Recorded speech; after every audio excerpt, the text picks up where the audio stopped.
trucks? 50. 50 trucks? 47 plus 3 is 50, bro. I can't do math right now. Laura would be mad at me. Okay, we're live. National Press Club, Washington, D.C. Hey everybody, Facebook Live world. Are you on Black Smoke Matters? Or Absolutely. on Black Smoke Matters. Make sure you share it to 10-4. I'm Brian Browsey. I'm the Director of Public Affairs of the United States Transportation Alliance. We're going to hold a news conference here, cover a couple topics of things that are going on down here in D.C. this week. That's a big 10-4 on D.C. Taking place, where good things are starting to happen, and its unity has been showcased, and driver education and public awareness. So I'll just go ahead and get started now, and a couple others will get up and do some talking, potentially, or take questions. Those of you on Facebook Live, feel free to ask a question about the event, and we'll do our best to answer it. Alan will raise his hand or whatever with the question that comes in. Last night, October 3rd, approximately 50 trucks at 11:35 p.m. left the Fredericksburg, Virginia Fairgrounds en route to the National Mall in Washington, D.C. Those trucks, drivers, supporters, volunteers decided to come together and stand up for what they believe I'm screwing this up, for what they should believe a better industry could or should look like. The idea of That's a Big 10-4 on DC is driver unity and public awareness. That unity is something that over the course of the last 10 years has drastically decreased. You have guys that are broke down on the side of the road, and drivers drive by and don't even ask if they're okay. They don't check and make sure they have heat in the winter anymore. You have people that pass away the front seat of their truck at a truck stop and sit there for 3 days and nobody notices. People aren't looking out for one another anymore. We're having problems in the industry with regulations, not being properly represented by organizations that claim to properly represent us, not actually listening to the driver.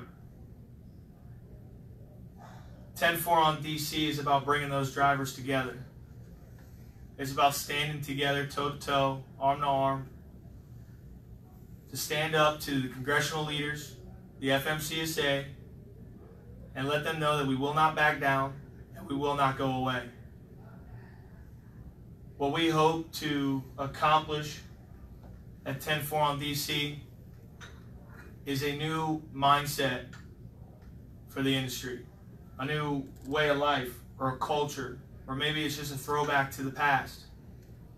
It's not about being an outlaw truck driver. It's not about running illegal hours.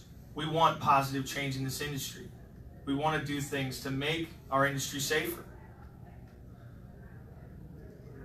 When we say unity, we don't necessarily mean being best friends with the driver to your left or to your right. We mean uniting to stand up for the common goal, common interest, standing together and trying to start seeing eye to eye, extend the olive branches to other organizations. The United States Transportation Alliance is a proud supporter of That's a Big 10-4 on DC. We are not in charge of it. We're not running it. We're just a proud supporter of it. We believe in what it stands for. With that said, the United States Transportation Alliance has officially reached out to many organizations out there and extended the olive branch, per se, to offer to come to the table so that the things that we can see eye to eye on, we can start working together. Now, we're not all going to agree on the same things, on everything. Your opinion about something may be completely different than ours. But those issues that we can agree on, we need to stand together. Let's help each other out. Let's come to the table. It's time these organizations come to the table. It's time legislators come to the table. It's time the FMCSA comes to our table.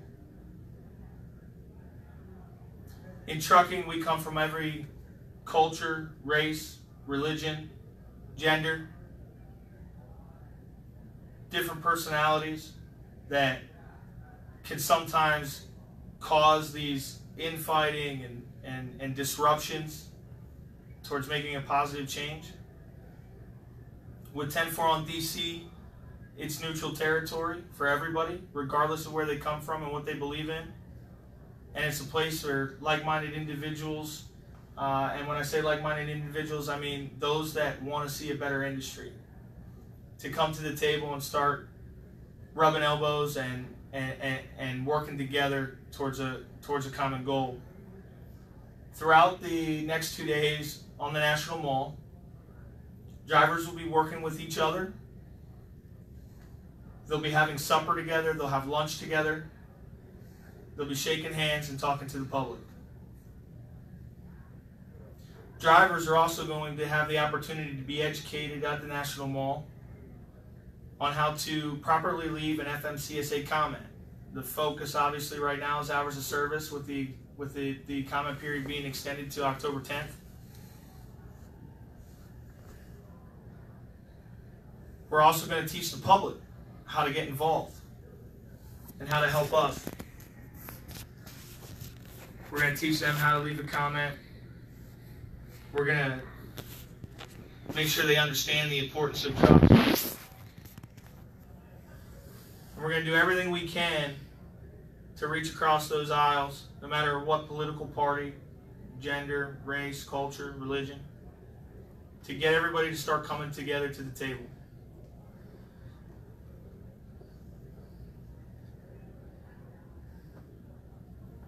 What we need to do as drivers out there is understand that you are entitled to your opinion and that you need to be heard. And even though you don't agree with somebody, it doesn't make them wrong. Find that common ground. I'm going to introduce the CEO of United States Transportation Alliance, Mike Landis, and he will have a few things to say. Mike? Thank you, Brian. As Brian said, I'm Mike Landis, CEO of United States Transportation Alliance, which is an odd thing for me to say sometimes in here. Not everybody knows who we are, or what we're doing, or how we got to where we're at. So let me tell you a little bit about how we got here. First of all, I've known Brian for a long time. We went to high school together. And let me just say that seeing him nervous up here is the first time I think I ever seen that in my life. You know, I got involved with this stuff last October when we came down here with EL Dear Me and Black and Blue. And I didn't come with any particular group. I came because there was another group meeting in Leesport, PA, and I'm not far from there where I live. And I felt it needed to be done. I'm a third-generation truck driver. I grew up riding around in a truck with my dad, seeing what it used to be like back in the 80s and the 90s. Hearing my grandpa talk about it. And I started driving in 2004, right after graduating high school. In the last 14 years, this industry has nosedived drastically. So I felt I needed to come, for no other reason than myself. And I learned a lot. Did it then. Got involved, did the Monday information thing on Monday at our state capitol in Harrisburg, and that's when I got Brian involved. We ended up coming back down here in April, and throughout all this, one thing we found, as Brian mentioned earlier, there's a few organizations out there that have been around for a long time that were great when they started, and we kind of feel like sometimes we're left in the dark, that the majority of us out here driving don't know what's really going on or understand the importance of it. And we felt something needed to be done. We talked about it right over here while we were parked on the National Mall on Jefferson Street back in April, and ended up meeting a really influential person. And, I can't hear you. This whole thing started actually right here at the National Press Club. Me and Brian met someone that was admiring our trucks that brought us here, and we talked about what's going on in the industry. She was very interested, and I don't know if it was for her that we would be here right now. You would probably agree. We had to take a long walk from here that day back across the mall and wonder if two guys from Amish country, Pennsylvania could actually do anything like this. But here we are, and the basis behind this is basically the whole basis of 10-4. It kind of coincides with how we feel. There's a lot of drivers out here that now are not third generation or second generation. They're being brought in by bigger companies, never been around the industry, never been around the truck. They don't understand what this industry was supposed to be, and they don't understand the unity and the brother and sisterhood that existed out here and how that used to be your lifeline before things like cell phones and stuff like that, which are great, don't always work everywhere across the country. We're here for the driver. We're here for the company too, but we're here for the drivers most of all. That's what we want to do. We want to make sure that people know what's going on. We don't want to get blindsided again with something like the ELD mandate, which is a big thing for us. We realize that some people think it's safer, but I drove 110,000 miles since October last year and I haven't had one citation or one accident, and I don't run an ELD, so if that says anything for you. We believe maybe they could work with hours of service, but that's also why we're here. We need FMCSA to come to our table, as Brian said. When we started this, we wanted a seat at their table, but now they can have a seat at our table because they need to hear what's going on out here. The ATA represents big companies which only make up just slightly over 10% of the industry out here. Companies that are made up of 10 or less trucks make up 89.7% of this industry. That's huge. So why are we being manipulated and overruled by people that make up such a small part of the industry that don't even care about the people that work for them, really? And that's where I come back with the thing that we're here for the driver. Training is a big problem. We have these companies out here that recruit people that never been around a truck. 2 to 3 weeks, they have them out, maybe driving with someone if they're lucky, but they get a license. I got my license very quick. I grew up around a truck my entire life. I knew what I was dealing with. You can't take someone that's never been around a truck and give them no minimum time to have to drive behind the wheel, just have someone say that they're okay to go. It doesn't work that way because they're really not. They need experience behind the wheel of that truck to understand how it's going to react, to understand what's going to happen in traffic or how different loads react. And some people need more time than others. It just is what it is. These companies are going out here and training people very fast and basically taking their lives into their own hands. They have no consideration for their lives as far as I'm concerned. They don't pay them very well. They let them sit at truck stops. And that's where we get the stereotype that we have right now, that we're fat, stinky truck drivers, which isn't true. It comes from letting them sit. They can't make any money. They have families at home that all the little money that they do make goes to. USTA is comprised of mostly owner-operators because we understand the business side of it, we understand the driver side of it. When we're behind the wheel, we're no different than anyone else driving a truck down the road. We're all out here just driving, doing what we do. But we can see how people are being taken advantage of that think that they're getting a good deal through these companies. And it's not good. There's so much wrong with this industry right now, and the driver takes the brunt of everything.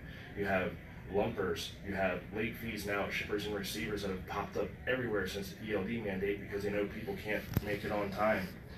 And it all falls back on the driver. They may not have to pay it out of their pocket, but they have to deal with it. They have to deal with the waiting, they have to deal with the rudeness, the people telling them that they don't have the comm checks or whatever you may need to pay for it, and nobody cares.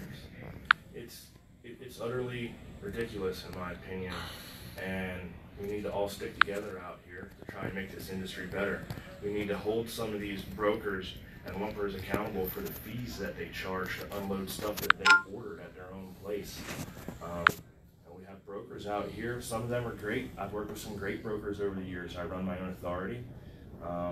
But there's some out here that if they're charging their customer $2,000, they might try and get us to haul it for $500, just for example. We can't have that kind of stuff. We're out here trying to make a living. There's people out here trying to make a living in company trucks that are being fed false information. They're being forced into contracts for their training, or they're forced to stay with a company for a certain amount of time, or else they owe them money, and they don't get the miles. Pay is a big thing. We need to work on getting more fair pay for everyone out here. I think we wouldn't have half the problems we have with accidents and people rushing and speeding through construction zones and worrying about how much time they have on their clock for the day if they knew that they were getting compensated for what they were doing. They're responsible for the truck the entire time they're with it, whether they're on their break in a truck stop or not. And you should be compensated for that. There's a lot of things that we want to work on here, and it takes time. And there's some big issues right now. Hours of service is one that we've been coming down here every month and meeting with to work on. And we feel that we're finally getting somewhere. There's some other organizations that are doing the same thing. They're doing great stuff. And we're happy to work alongside of them, and glad that there's other people that have the same ideas and interests that we do. You know, everyone at USTA, you know, I'm the CEO, and then I have Kevin Steichen over here. He's our president. Tim Siechlag is our vice president. We have Marcus Summers, who's our director of safety and training. Brian's our PR guy, who usually doesn't be quiet. Now I feel like I'm the one that's up here that needs a tap sometimes. I'll get back on. Yeah. But I actually have something else. But yeah, and then we have Doug Hasner, who's our kind of IT all-around guy. Charles Claiborne's our secretary. You know, we're all drivers. We do this every day. Most of us are operators. I mean, if you look at my hands, I still have, I think, embedded grease and a couple blisters from welding on some stuff the other day. It's just how it's just what we are. We're actual drivers. We're out here doing this every day. And we want to be here for the other guys that we share the road with. So I know Brian is itching to come back up and talk. So I'll let him come back up now. Wasn't itching to talk. I just really thought about it. Kind of dropped the ball earlier. I want to make sure everybody understands that that's a Big Ten Forum DC. Really is a historical event. First time ever in the history of the transportation industry and trucking, trucks are parked on the National Mall. That is a very huge deal. It's the first time ever in history. Now, I've heard rumors that during one of the strikes, trucks were parked on the National Mall, but for the 60s, 70s, and 80s strikes, cameras existed. I can't find a picture. You tell me, did it happen? I don't think it did. First time in history, trucks parked on the National Mall. Those people that are parked on the mall right now literally are making history. At the end of the day, these people, guys, gals, are standing tall together, shoulder to shoulder, arm to arm, and they're making a statement, a historical statement. We have people out there, business owners, you know, most of them are business owners, but we also have company drivers down there too. So these people have literally parked their trucks and are making history, all because they feel strongly enough about some of the overregulations out there. That's a Big Ten Forum DC, is an opportunity for these drivers to personally speak on what they believe in, what they feel is the problem in the industry. They get to tell their story. Many times in the past, the groups coming to DC have gone up on the Capitol Hill. They focused on talking with the legislators of the FMCSA. And a lot of times, now not every one of them, but a lot of times what happens is they don't really care to hear your personal story, how it's affecting your business or what's happening to you. They just want the facts, the stats, the data. That's typically what a lot of them want. Now, not all of them. And I can say that the current administration at the FMCSA under Ray Martinez actually has become very driver friendly. And I'm not saying that they're making our lives easier by any means, but I am saying that at least they are helping get the dialogue going, to work with us, to listen to us, to consider our beliefs and what we want to see. That's a Big Ten Forum DC has brought multiple groups together. It has brought the United States Transportation Alliance. It has brought Trucker Nation. It has brought Black Smoke Matters. It has brought American Trucking Federation. Missing half a dozen. there's over 30 groups, 30 different groups, organizations, associations, or alliances that are actually being represented down there at the National Mall right now. So this really truly is probably the first time that we've been able to get these groups of people to come together. And this is not a USTA event. USTA is just a proud sponsor. There's a team of 5 organizers that I want to say thank you to. Alan and Bonnie Kelly, Mike Landis, Fred Bowerman, and Fred's son, Will. They have done a tremendous job at putting this event together. They've worked very hard behind the scenes. I don't think that we have ever seen anything to the likes of what this event has been in the past.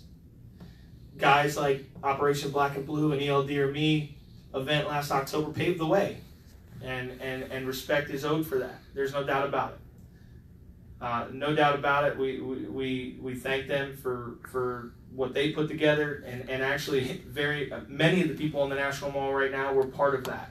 So they've come back again. The differences between any other protest on down here in DC with trucks is the fact that we aren't worried about the legislators. We're worried about each other, and we're worried about the public knowing what we're going through. The FMCSA has agreed to come down at 1 o'clock today to the National Mall to kind of do an impromptu listening session. Now, it's not an official scheduled listening session, that kind of thing, no webcast for it unless we do it. But they're coming down to talk with us, to meet with drivers. They're coming down to our office. So I just wanted to clarify that that's Big Ten Forum DC is truly about unity in the sense that we are uniting all these different organizations to come together, to stand tall, to help combat some of these over-regulations in the industry. Now, I know I haven't been very specific on what regulations, and that's on purpose, because we want each driver to talk about that regulation or that issue that means most to them. Instead of us just standing up as a large group and saying, get rid of ELDs. Some people like ELDs. Why should they have, why can they not talk about change hours of service maybe? So what we're trying to do is give the opportunity for these people, these drivers, to say what means the most to them. We have females in the trucking industry that are down there being represented. We have owner-operators. We have micro-fleet drivers. We have all these different associations, organizations, and alliances, Facebook groups that are all down there. Right? Am I missing anybody? I don't think we've ever seen this so far come like this. And that's the Big Ten Forum DC is trying to pave the way in the fight, set a new tone, set a new standard, precedent to be followed going forward. To hold ourselves to a higher esteem, put our best foot forward, and truly represent the industry the way that trucking deserves to be represented. That's all I got, unless somebody else wants to come up and talk. Lori, you have anything that you'd like to say? No, I'm good to go. Mike, anything else? Yeah, that's my typical PR guy. Yeah, sorry about earlier. I was nervous as heck, and I just finally got into it a little bit. The first time I'm doing this, so, you know, like this. Alan Kelly, you want to come up and maybe say some stuff for Black Smoke Matters and give them a shout out and do your thing? I love you, brother. I just honestly make it clear here, Alan Kelly, this guy literally has been on my speed dial, #1 on my phone. He has handled hours and hours of phone calls. So this guy, mainly with Brian. Yeah. This guy right here, though, that's the Big Ten Forum DC would not have happened without Alan Kelly. Thanks, Brian. And that's the truth. Hey, thank you guys. Hey, Brian did a lot too, man. Brian, we all did. If it wasn't for everybody that showed up, donated, supported us from abroad, from all over, this wouldn't be possible. So I mean, it was a collective effort by a lot of us, or it wouldn't have happened. No one individual could have made this happen. The event's absolutely amazing. That's a big 10-4 on DC. We started this way back in April when we left here in April, and we kind of talked about it and went on from there. We did the best we could with what we had. It is truly an amazing event. The fairgrounds is absolutely a wonderful place to have the event. We were a little skeptical about it. We showed up there yesterday. Absolutely beautiful spot. The food bank, we donated 22,000 pounds of food there. We fed nearly 43,000 people in Fredericksburg, Virginia with the food that we brought in with our trucks.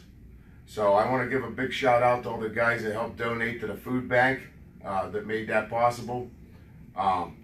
That was truly an amazing thing that all these guys came together and did for our industry, for the people in Fredericksburg, Virginia that needed to be fed, that need our help, that need all the help, you know, that they can get from guys like us. That just goes to show you the camaraderie between the drivers and the unity that we brought to the table. That's a prime example. We fed 43,000 people yesterday, guys, with the food we brought. That's pretty good. So I'm really proud of that. That's a huge thing. Also, I seen a lot of different groups like Brian talked about, like Truckers Nation, USTA, UDA.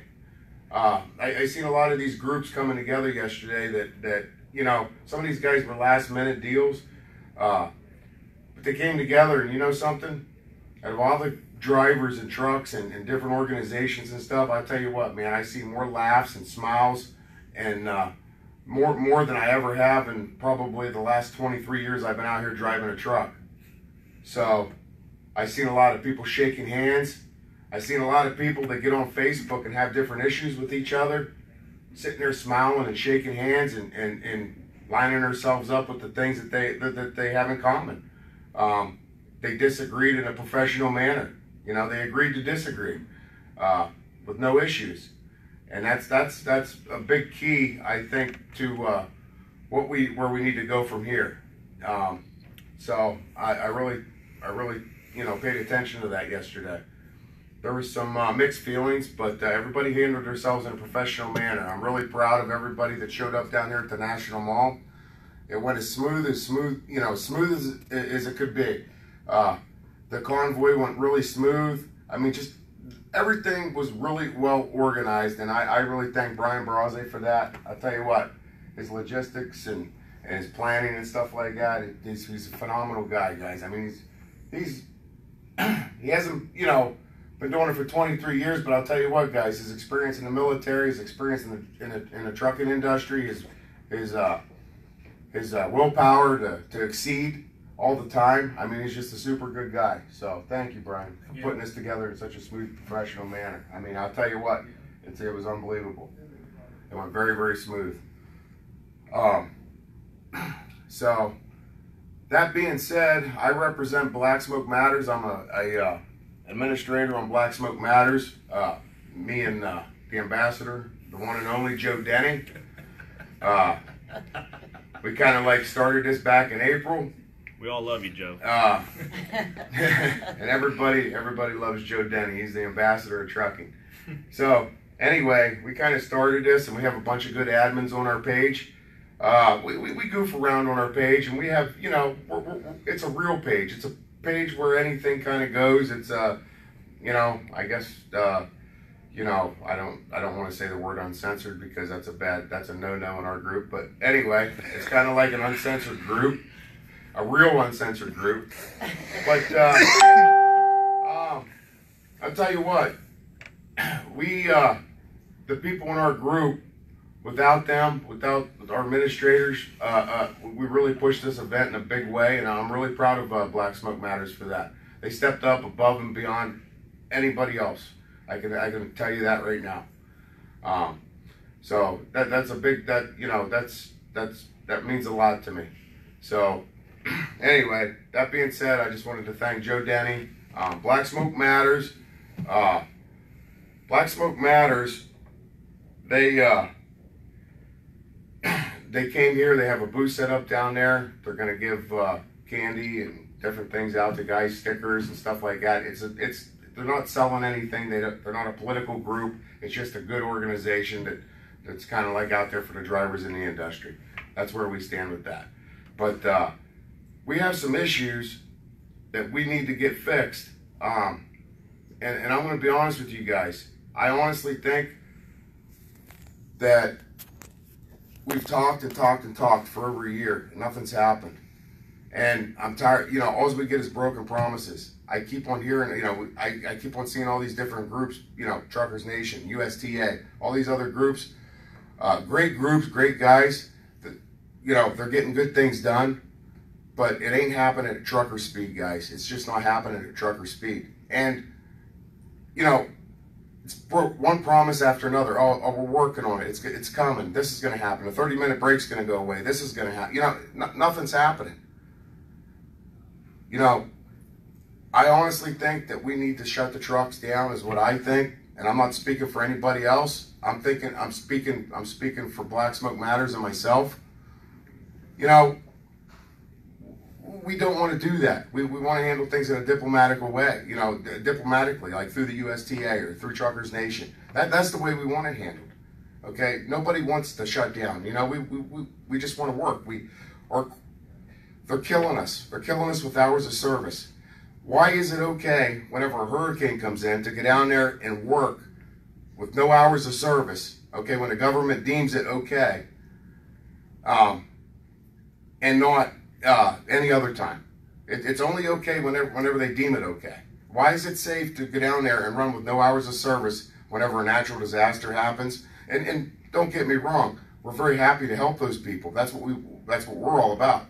But why is that safe then and not now? I mean, there's a lot of major things going on here, guys, that just isn't right. We're not robots. We're not little kids. We're adults. We pay taxes. We pay fuel taxes. We pay federal taxes. We pay highway use taxes. We buy very expensive equipment, trucks and trailers that, some of them trucks and trailers that these guys brought in are well worth, over $250,000. The fuel that we purchase, the people that we employ, it's unbelievable. They're killing us. They're just killing us. And I hope and pray that they get this stuff fixed. I mean, I know everybody can laugh all they want to, but let me tell you guys something. Suicide is a very big problem with this. Driver stress is a very big problem with this. Lori Franklin can attest to that. It's a very big problem. They said that they put these ELDs into effect to save 26 lives a year. I was just talking to Todd Dills with Overdrive here a little bit ago about it. The accident and fatality rates have risen, okay? Have far exceeded 26 lives a year. And believe me, every life is important to us, but they're killing more people with the rules and regulations the way they are now versus what they were. So, we really need some flexibility is all we're looking for. We understand we have to have rules and regulations. That's cool, that's fine. But we need the flexibility to do our jobs. We don't need to be tracked like we're criminals. Heck, criminals don't even get tracked like we do. I mean, there's criminals out on the street that don't have trackers on them. But we're tax-paying citizens, hardworking, blue-collared people out here running the country, making the country move, making the wheel turn. And they're treating us very, very badly, guys. So that's pretty much where I stand with all this. And I'm going to get off here. I hope all you guys have a good time. And I also want to extend this invitation out. Anybody that hasn't made it down here, man, drive your car down here. There's lots of street parking. Pay the meter. Join us. It's not too late.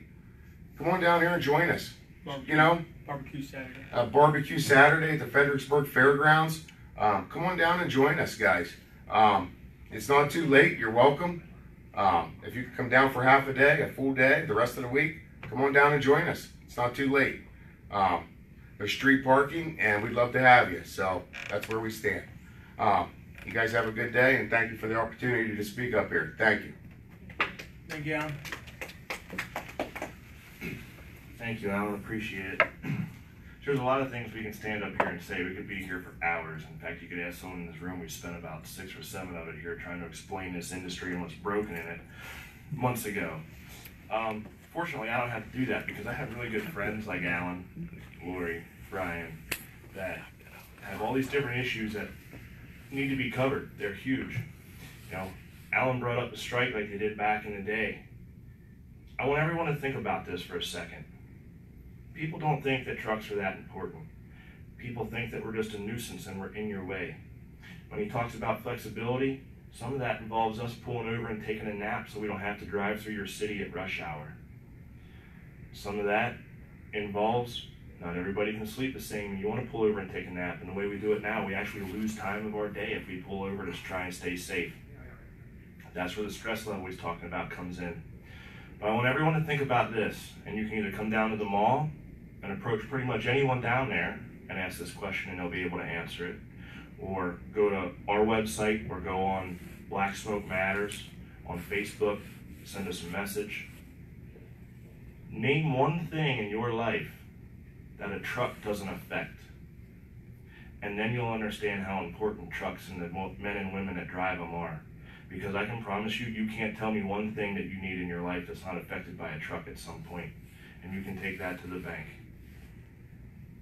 That being said, I'd like to thank everybody for coming out. I'd like to offer everyone to come down to the mall, check out our offices, where we live, spend probably 90% of our lives away from our families, supporting them, and shake our hands and see what kind of people we really are. I'd like to thank everyone for their time. Have a great day.